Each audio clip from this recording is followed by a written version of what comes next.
In 2025, there's not much you can get for 1 cent, but until Sunday, it's been enough to get you a ride on the Route 64 bus.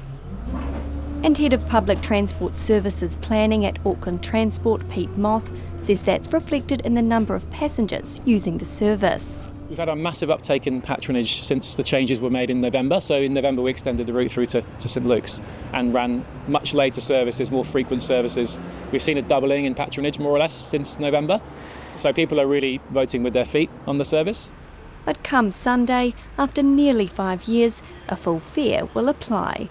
The bus was originally a replacement for passengers using the Mount Eden train station, which closed in 2020 and was scheduled to reopen in December 2024, but this was delayed till 2026. Pete Moth says despite the delay, it's time to charge a full fare.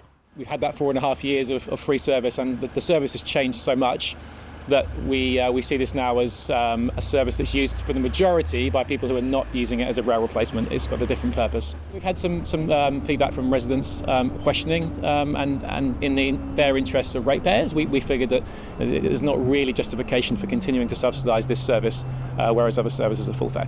Many of the passengers on board weren't aware of the upcoming price change. Honestly, might end up walking more, not using public transport. I mean, if prices are going up, especially at the current time with like the economy and prices of things, it kind of is not great.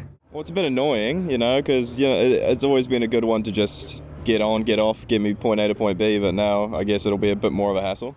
CEO of the Newmarket Business Association, Mark Thomas, says with 1.1 million passengers using the Route 64 service since it was introduced in 2020, businesses and shoppers have been reaping the rewards. I think people have been grateful to have the service, and I, for one, I'm a resident of Eden Terrace and have used it many, many times myself to come into Newmarket.